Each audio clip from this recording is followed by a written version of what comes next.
হযৰত মুহাম্মদ সাল্লাল্লাহু আলাইহি সাল্লামৰ কিমান বছৰ বয়সত মৃত্যু হৈছিল? আমাৰ নবী সাহেব হযৰত মুহাম্মদ সাল্লাল্লাহু আলাইহি ওয়াসাল্লামৰ কিমান বছৰ বয়সত মৃত্যু হৈছিল? মানে কত বছৰ বয়সে মৃত্যু হ'ল? কথাৰ কথা আজি এনে সুধিছো এই গ্ৰুপক, আজি কি বাৰ? আজি গোটেই দিনটো কি বাৰ? বই বলে হ'ল ৰবিবাৰ। যদি এওঁলোকে নোৱাৰিলেহেঁতেন 1 মিনিটৰ ভিতৰত পাছ কৰি দিব, বি গ্ৰুপলৈ যাব। বুজি পাইছা? ঠিক আছে, আমি আৰম্ভ কৰিম। প্ৰথম প্ৰশ্ন পোনপটীয়া প্ৰশ্ন, মানে ডাইৰেক্ট প্ৰশ্ন, গ্ৰুপ এ লৈ। ইছলামৰ বুনিয়াদ কেইটা আৰু কি কি? ইছলামৰ বুনিয়াদ কি কি? কালিমা, নামাজ, ৰোজা, যাকাত, হজ। ধন্যবাদ। পোনপটীয়া প্ৰশ্ন গ্ৰুপ এ 10 নম্বৰ। পোনপটীয়া প্ৰশ্ন গ্ৰুপ বি লৈ। Group B Saddam Hussein. মহিলাসকলৰ ভিতৰত কোন মহিলাই আমাৰ নবীজিৰ ওপৰত প্ৰথম ঈমান আনিছিল? মা খাদিজা।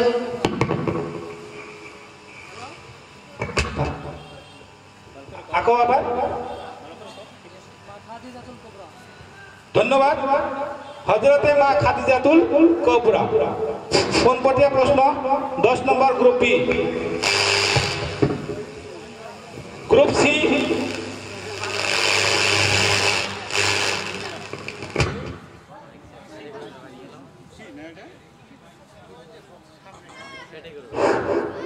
গ্ৰুপ সি মনসুৰ আলী দলপতি।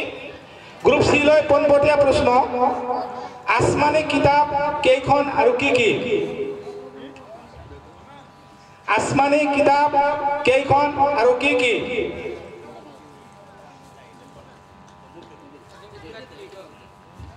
আসমানী কিতাব 4টি। 4খন। কি কি? তৌৰাত, জাবুৰ, ইনজিল, কুৰআন। ধন্যবাদ। গ্ৰুপ সি পোনপটীয়া প্ৰশ্নৰ উত্তৰ শুদ্ধ উত্তৰ 10 নম্বৰ। এতিয়া গ্ৰুপ ডি লৈ পোনপটীয়া প্ৰশ্ন। গ্ৰুপ ডি মীৰ হুছেইন দলপতি। মীৰ হুছেইন আমাৰ মানে ইছলামৰ সৰ্বপ্ৰথম নবীজনৰ নাম কি? হযৰত। ধন্যবাদ। পোনপটীয়া প্ৰশ্ন 10 নম্বৰ গ্ৰুপ বি লৈ। এতিয়া প্ৰথম ৰাউণ্ডৰ প্ৰশ্নতে সকলো দললৈ ধন্যবাদ থাকিল। সকলোৱে ডাইৰেক্ট উত্তৰ দিব পাৰিছে। এতিয়া আহিব দ্বিতীয় ৰাউণ্ড। দ্বিতীয় ৰাউণ্ডত গ্ৰুপ এ। গ্ৰুপ এ পোনপটীয়া প্ৰশ্ন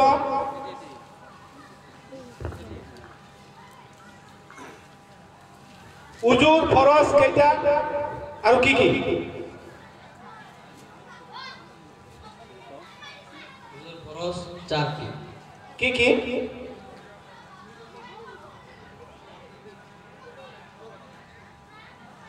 নম্বরে হাত ধুতে করা, 2 নম্বরে নাকে পানি পৌঁছানো, 3 নম্বরে হাতের কেন পর্যন্ত ধুতে করা, 4 নম্বরে মাথা মোছা করা। হোৱা নাই? 1 মিনিট সময় আছে।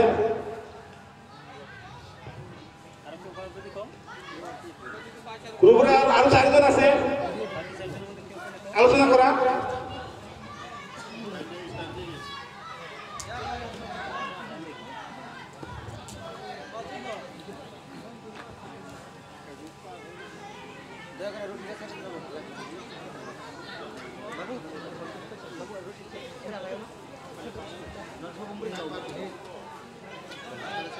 Time out. পাঁচ। গ্ৰুপ বি উজুৰ ফরজ কেইটা? 4টা। কি কি?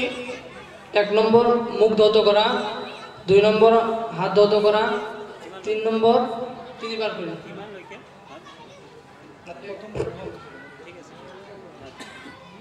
তিন নম্বৰত মাথাৰ তিনি ভাগ ধুত কৰা আৰু 4 নম্বৰত ঠেঙৰ টাকনিখন ধুত কৰা।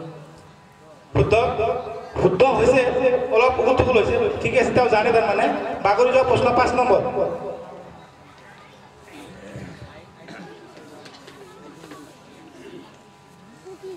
এতিয়া গ্ৰুপ বি লৈ পোনপটীয়া প্ৰশ্ন, এইটো উপৰঞ্চি প্ৰশ্ন। ইয়াত গ্ৰুপ এৰ প্ৰশ্নটোৰ আপোনালোকে উত্তৰ দিলে কিমান নম্বৰ পাইছে? 5 নম্বৰ আপোনালোকে এনে পালে, বোনাছ পালে। এইটো যিটো ৰাউণ্ড হ'ব, 3টা ৰাউণ্ডৰ ভিতৰত 3টা ৰাউণ্ডে আপোনালোকে গোটেইকেইটা শুদ্ধ উত্তৰ দিয়ে, আৰু এইটো যিটো প্ৰশ্ন আপোনালোকে ক'লে এইটো গ্ৰুপ আপোনালোকৰ কি হ'ব? বোনাছ হ'ব, প্লাছ হ'ব। এতিয়া ডাইৰেক্ট প্ৰশ্ন, কোৰআন শৰীফ কাৰ ওপৰত নাজিল হৈছিল? আমাৰ নবী হযৰত মুহাম্মদ মুস্তাফা সাল্লাল্লাহু আলাইহি সাল্লাম। ধন্যবাদ। 10 নম্বৰ গ্ৰুপ বি পোনপটীয়া প্ৰশ্ন। এতিয়া গ্ৰুপ সি পোনপটীয়া প্ৰশ্ন। গ্ৰুপ সি, গ্ৰুপ সি পোনপটীয়া প্ৰশ্ন। আৰবী মাহৰ বছৰৰ প্ৰথম আৰু শেষৰ মাহ দুটা কি কি? এরাবিক মাস যে আছে, এরাবিক মাসের প্রথম মাসটার নাম কি?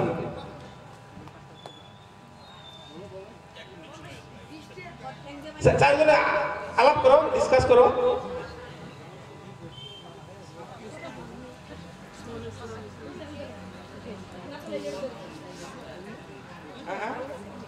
প্রথম মাসটা ইসলামিক ক্যালেন্ডার কয়, ইসলামিক ক্যালেন্ডারের প্রথম মাসটার নাম কি?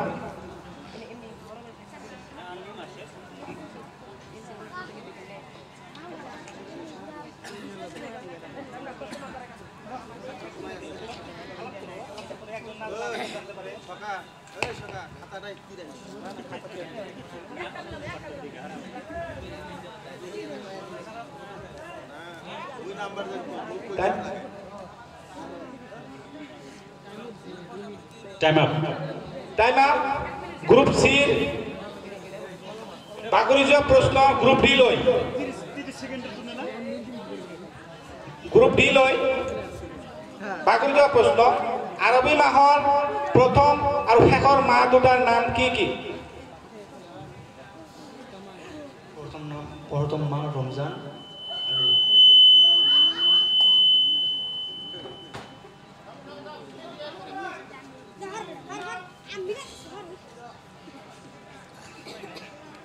আৰবী মাহৰ বছৰৰ প্ৰথম আৰু শেষৰ মাহটোৰ নাম কি? আরবি মাসের প্রথম মাসটার নাম আর শেষের মাসটার নাম। যেমন ইংরাজি টাইম আপ। বাগরি আইব গ্রুপ এ লই। বাগরি হওয়া প্রশ্ন গ্রুপ এ, আরবি মাহর বছরের প্রথম আর শেষর মাহ দুটার নাম কি? আরবি মাসের প্রথম মাসটার নাম আর শেষের মাসটার নাম। যেমন ইংরাজি আছে জানুয়ারি, ফেব্রুয়ারি, হ্যাঁ, বাংলা আছে বহাগ, বৈশাখ, জেঠ আছে না? ঠিক তেমন আরবি মাসের প্রথম মাসটার নাম। প্রথম মাস হল মুহররম। হ্যাঁ হয়েছে। আর ওটা শেষর মাসটো time up. Time up. Group B লয় বাগরি যাব। গ্রুপ বি, আরবি মাহর প্রথম আর শেষর মাহ দুটার নাম কি কি?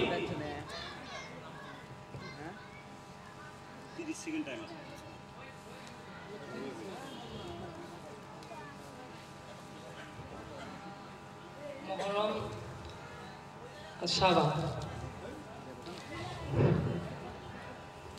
ক্যান্সেল। টাইম আউট হচ্ছে নাকি? আছে আরো 9 সেকেন্ড সময় আছে। প্রথমটো হয়েছে, দ্বিতীয়টো হওয়া নাই। Time up.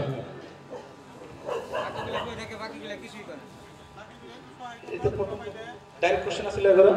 এতিয়া বাগরে গেছে ডি, ডির পরে এ, এর পরে সি, বি, বি।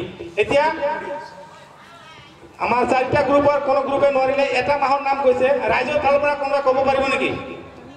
ৰাইজলৈ বাগৰি দিছোঁ ৰাইজ পাব্লিকৰ মাজলৈ এৰি দিছোঁ যে আৰবী মাহৰ প্ৰথম মাহটোৰ নাম আৰু শেষৰ মাহটোৰ নাম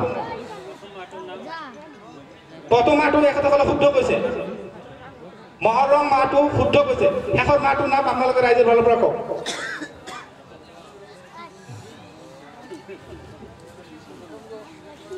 না কোৱা ৰাইজৰ ফালৰ পৰা আমাৰ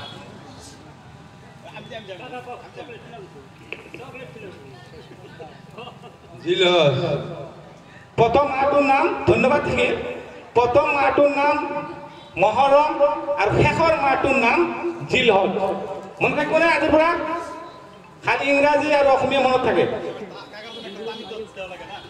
ধন্যবাদ থাকিল আমাৰ নজৰুল খুৰালৈ এইটো কি থাকিব কোনো পোৱা নাই আমাৰ গ্ৰুপৰ মাত জিৰ' থাকিব সেকেন্ড রাউন্ড শেষ হল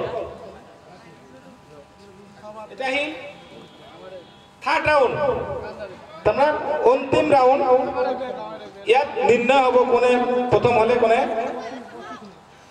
ফার্স্ট হলে এটা আহিল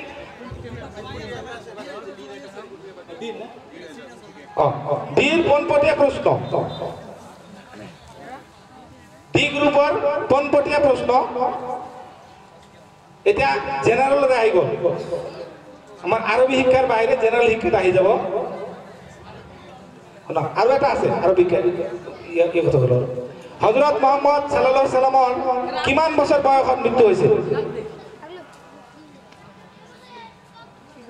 আমাৰ নবী সাহেব হযৰত মুহাম্মদ সাল্লাল্লাহু আলাইহি ওয়াসাল্লামৰ কিমান বছর বয়সত মৃত্যু হয়েছিল মানে কত বছর বয়সে মৃত্যুবরণ করেছিলেন 40 साल की उम्र में 60 साल की उम्र में 60 साल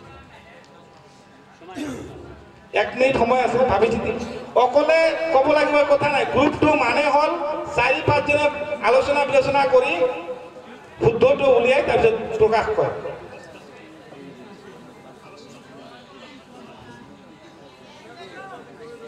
এজনে না জানিলে আৰু জনে জানিব পাৰে আৰু এজনে না জানিলে আৰু এজনে জানিব পাৰে 64 साल আশে পাশে হৈছে ওচৰে পাজৰে গৈছে অলপ ভাবিলে শুদ্ধটো ওলাই যাব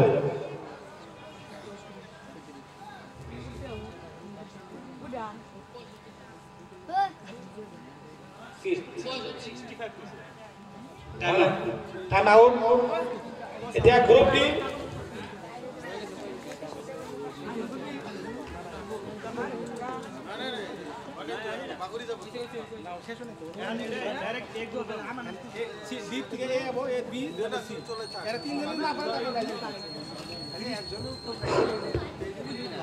আপোনালোকে অলপ ভালকৈ চিন্তা ভাৱনা কৰিব গ্ৰুপটো মানে হল মই অকলে গ্ৰুপ লিডাৰ ক'ব লাগিব তাৰ কোনো মানে নাই গ্ৰুপ বনোৱাৰ মানেটো হল মই যেটো নাজানিম আৰু এজনে জানিব যেটো পাঁচজনীয়া গ্ৰুপ গতি যিকোনো প্ৰশ্ন নিজে গ্ৰুপ লিডাৰে নাজানিলে পাঁচজনৰ মাজত আলোচনা বিলোচনা কৰি ক'লে হল এতিয়া গ্ৰুপ ডিৰ বাগৰি অহা প্ৰশ্ন গ্ৰুপ এ লৈ হযৰত মুহাম্মদ সাল্লাল্লাহু আলাইহি ওয়াসাল্লামৰ কিমান বছৰ বয়সত মৃত্যু হৈছিল 63 ধন্যবাদ 63 63 বছৰ বয়সত বাগৰি যোৱা প্ৰশ্ন 5 নম্বৰ পাব গ্ৰুপ এ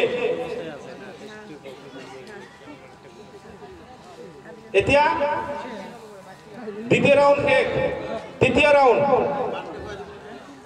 দ্বিতীয় ৰাউন্ডলৈকে মাৰটো আমাৰ দিলবৰ হুছেইনে কৈ দিব কোনে কিমান লাভ কৰিলে group A 15 mark group B 25 mark group C 10 mark group D 10 mark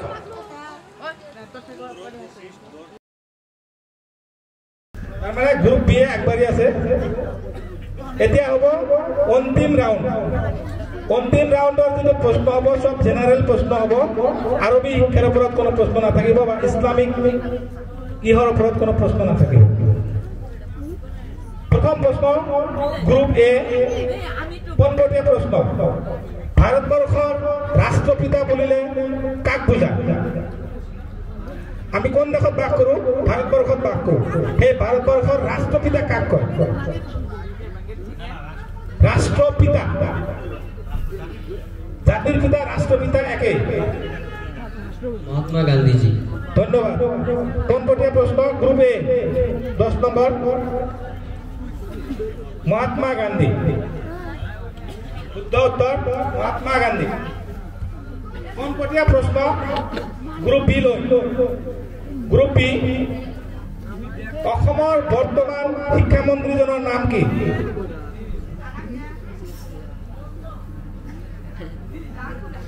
বর্তমান আসামের শিক্ষামন্ত্রীজনের নাম কি ডক্টর হিমন্ত বিশ্ব শর্মা হওয়া নাই সময় আছে আর ভাবি চিন্তি করলে হল বাইরে থেকে আওয়াজ জানা গেছে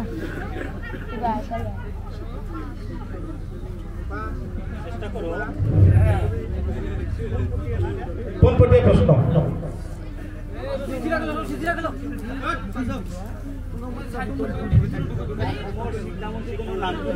অসমৰ শিক্ষামন্ত্ৰীজনৰ নাম কি মন্ত্ৰী থাকে না শিক্ষা বিভাগেৰ মন্ত্ৰী থাকে ৰোড বিভাগেৰ মন্ত্ৰী থাকে খাদ্য বিভাগেৰ মন্ত্ৰী থাকে পাঁচ গ্ৰুপ সি লৈ বাগৰি যোৱা প্ৰশ্ন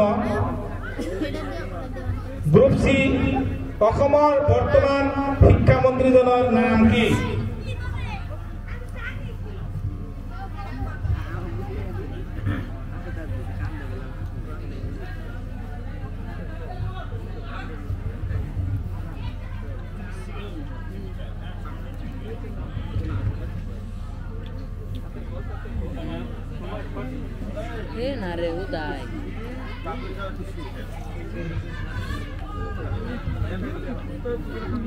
নোৱাৰিলে পাছ কৰি দিলে হ'ল বাগৰি যোৱা প্ৰশ্ন গ্ৰুপ ডি লৈ অসমৰ বৰ্তমান শিক্ষামন্ত্ৰীজনৰ নাম কি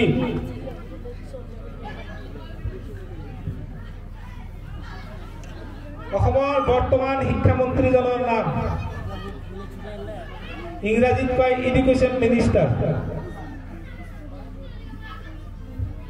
ইংৰাজী কলে বেছি বুজি পায় আজিকালি আমাৰ মানুহ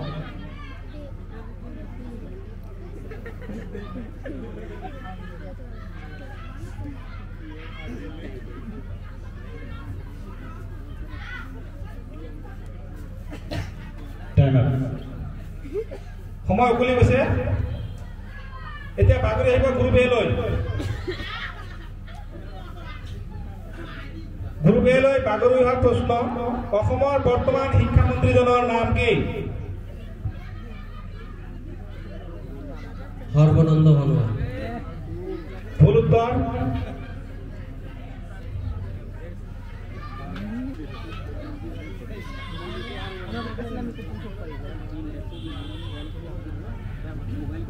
অসমৰ বৰ্তমান শিক্ষামন্ত্ৰীজনৰ নাম কি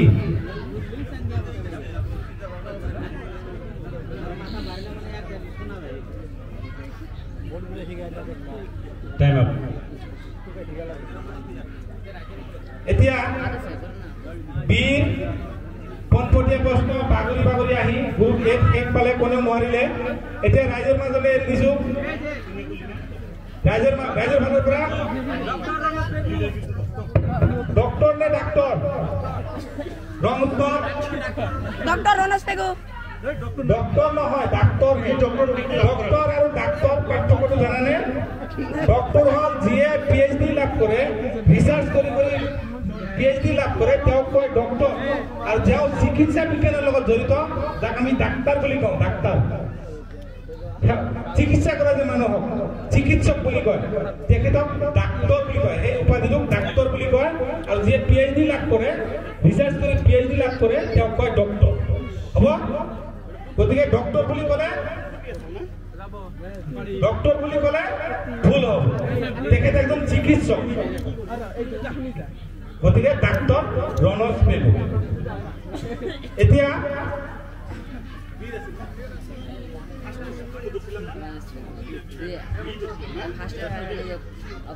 গ্রুপ সি পনপটিয়া প্রশ্ন গ্রুপ সি পনপটিয়া প্রশ্ন ডাইরেক্ট আমি কত বাক করো অসমত নে অসমত কোন জিলা কোকরাঝার জিলা কোকরাঝার এটা সীমা দিছে বর্তমান তাক কি বুলি কয় বিটিসি বা বিটিআর মানে এই বিটিআৰৰ বৰ্তমান যে মুখ্য কাৰ্যবাহী সদস্যজন আছে মানে চিফ আছে যে চিফ বুলি ক'লে সবে বুজি পায় না বিটিআৰৰ চিফজনৰ নাম কি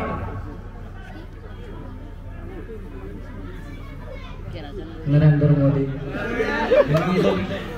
हिमंत विशेष ভুল উত্তর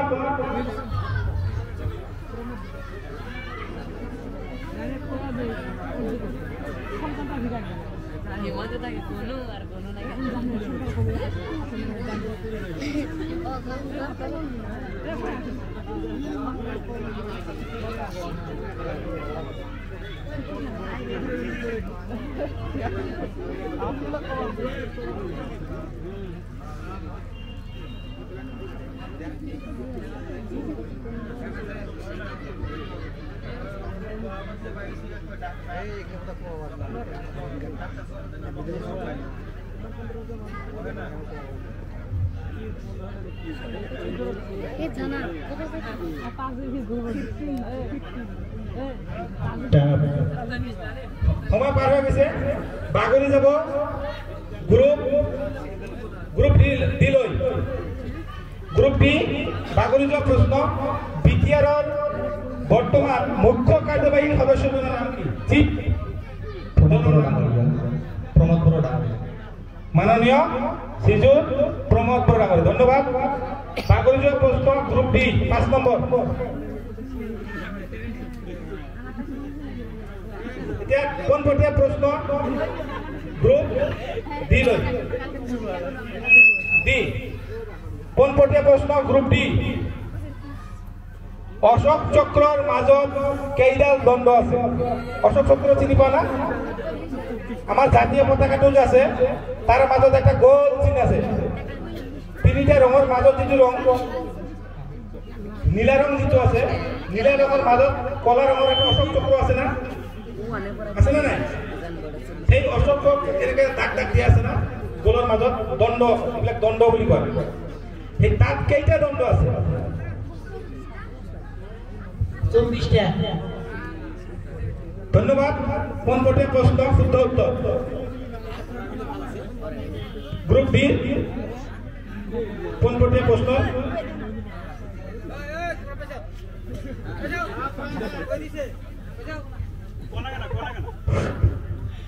আমার তিনিটা ৰাউন্ডৰ এটো শেষ ৰাউণ্ডৰ আমি ফলাফল ঘোষণা কৰিম কোনে কিমান নম্বৰ পাইছে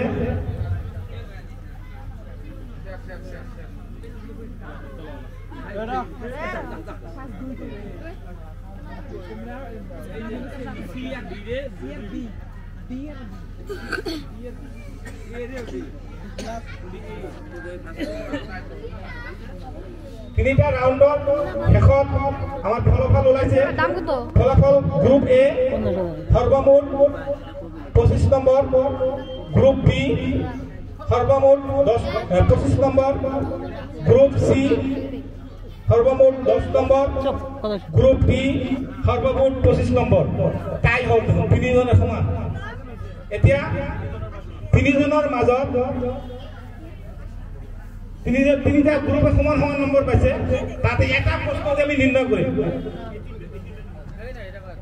এ বি আৰু ডি এ বি আৰু ডি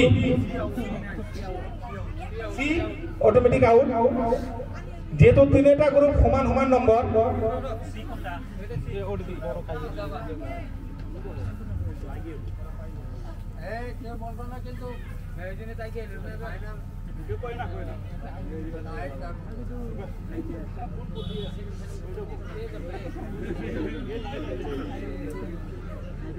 গ্রুপে বর্তমান ভারতের রাষ্ট্রপতিজনের নাম কি মাননীয় রামনাথ কোবিন্দ ভুল উত্তর ভুল উত্তর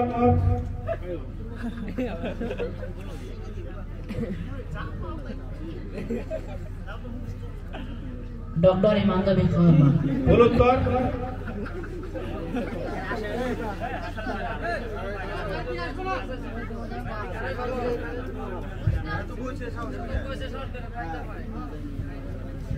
সময় উকলি গৈছে। Group B 30 second. Group B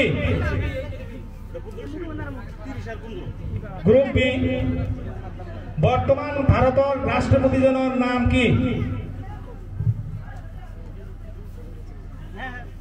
Draupadi Murmu. হ্যাঁ হ্যাঁ, দ্রৌপদী মুর্মু। ধন্যবাদ। গ্রুপ বি শুদ্ধ উত্তর হয়েছে দ্রৌপদী মুর্মু। আৰু এটা বস্তু মনত ৰাখিব, আমি যেতিয়া আমাৰ আব্বা বা আমাৰ নাম লওঁ বা আব্বাৰ আগত তেতিয়া কি কৰোঁ, আমি ধুনীয়াকৈ চালাম দিওঁ, আম্মিজান, আব্বাজান, আব্বুজান, ভাইজান এনেকৈ সম্বোধন কৰোঁ। যিকোনো ডাঙৰ মানুহৰ নাম লওঁতে আপোনালোকে মাননীয় মাননীয় শব্দবিলাক ব্যৱহাৰ কৰিব, এইটো শিকিব।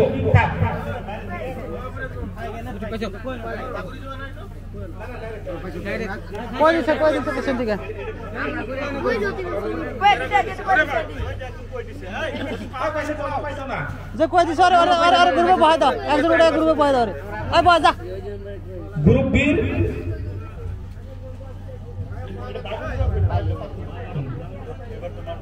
বির কোনটি প্রশ্ন? পৃথিবীর বৃহত্তম নদী দ্বীপটির নাম কি? নদীর মাঝখানে যে দ্বীপ থাকে না, সেটা আসামে আছে। আমরা আসামে ওই দেশে বাস করি যে দেশে পৃথিবীর সবথেকে বড় নদী দ্বীপটা অবস্থিত। ব্রহ্মপুত্র। ব্রহ্মপুত্রের মাঝখানে আছে, নামটা কি? জায়গাটার নাম কি? আসামের সবথেকে বড় নদী তো ব্রহ্মপুত্র, ঠিক আছে। ব্রহ্মপুত্রের মাঝখানে একটা দ্বীপের জায়গা আছে, দ্বীপ মানে ওখানে বসতি হয়, সেই দ্বীপটার নাম কি?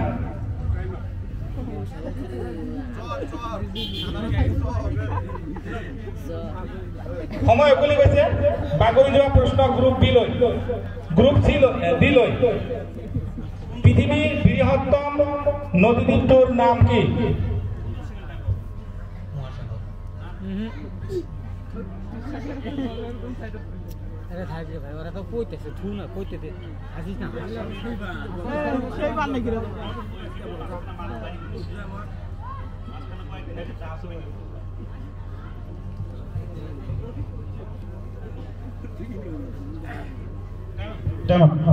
সময় উকলি গৈছে। বাগৰি আহিব গ্ৰুপ এ লৈ। পৃথিবীর বৃহত্তম নদী দ্বীপটির নাম কি? যেটো অসমত অবস্থিত, ব্রহ্মপুত্র নদীর মাজত অবস্থিত, তাত বসতি হয়, মানুহ বসবাস করে, খেতি করে, এক প্রকার চর বুলি কব পারি, চরাঞ্চল। চারিওফালেদি নদী, মাজত সেই ঠাইডোখৰ অবস্থিত। সেই ঠাইডোখৰৰ নাম কি?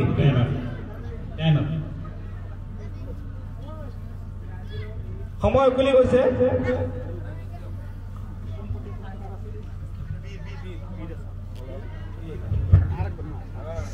সময় উকলি গৈছে। তাৰমানে আমি এতিয়া নিৰ্ণয় কৰিলো এই প্ৰশ্নটো তিনিটা দলৰ গ্ৰুপৰ কোনেও নোৱাৰিলে। তাৰমানে প্ৰথম প্ৰশ্নটো যে আমি গ্ৰুপ এ লৈ এৰিছিলো, সেইটো বাগৰি গৈ গ্ৰুপ বি এ উত্তৰ দিছিল, সেই বি এ পাইছিল 5 নম্বৰ। আৰু দ্বিতীয় প্ৰশ্নটো আমি তেতিয়া কৰিলো, তিনিটা গ্ৰুপৰ কোনেও নোৱাৰিলে। তাৰমানে তিনিওটা গ্ৰুপে 0-0, তাৰমানে 5 নম্বৰ বোনাছ পালে গ্ৰুপ বি। তাৰমানে গ্ৰুপ বিক আমি বিজয় বুলি ঘোষণা কৰিলো। তেওঁলোকে সৰ্বমুঠ নম্বৰ পাইছে 30। আৰু উত্তৰটো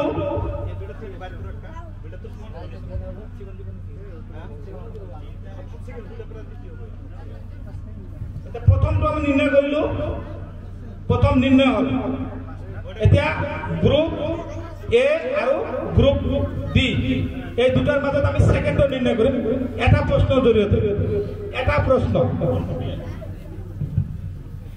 যদি উত্তৰ দিব পাৰে, দুটা প্ৰশ্ন পাব, পিছত আৰু প্ৰশ্ন ক'ব লাগিব বা উত্তৰ দিব লাগিব। আৰু যদি নোৱাৰে, এটা দিলে এজন গ্ৰুপে দিলে হ'ল, এটা গ্ৰুপে দিলে হ'ল।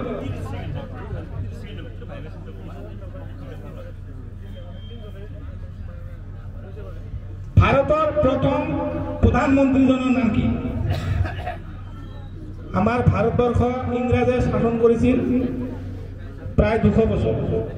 জওহরলাল নেহেরু। ধন্যবাদ। ভারতের প্রথম প্রধানমন্ত্রীজনের নাম জওহরলাল নেহরু। গ্রুপ বি লই পোনপটীয়া প্রশ্ন, ভারতের জাতীয় খেল কি?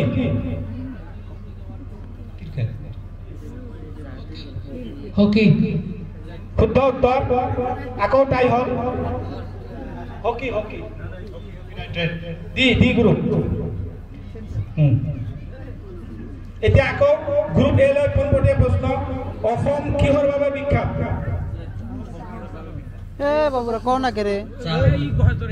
চাহপাত। আৰু আছে, আৰু এটা আছে শুদ্ধ। চাহপাতো শুদ্ধ, আৰু এটা আছে, হাৰুৱা মাটি আৰু আছে যিটো কত পোৱা নাযায়, মানে কম পোৱা যায়। সাৰুৱা মাটিতো অসমতো আছে, বাংলাদেশতো আছে, পাকিস্তানতো আছে। কিন্তু যিটো বস্তু আছে, যিটোৰ বাবে আমাৰ অসমখন বিখ্যাত, এটা শুদ্ধ, চাহপাতটো শুদ্ধ। বাকী অসম কিহৰ বাবে বিখ্যাত? অসম কি বস্তুৰ বাবে বিখ্যাত? আমি যিখন ৰাজ্যত বাস কৰোঁ সেইখন ৰাজ্য পৃথিৱী বিখ্যাত। এটা হ'ল মাজুলী নদীদ্বীপ, আগতে নামটো কৈ দিলোঁ। এতিয়া হ'ল আমাৰ চাহপাত। এই গ্ৰুপে ক'লে আৰু এটা বস্তু আছে যাৰ বাবে অসম বিখ্যাত। সময় উকলি গৈছে।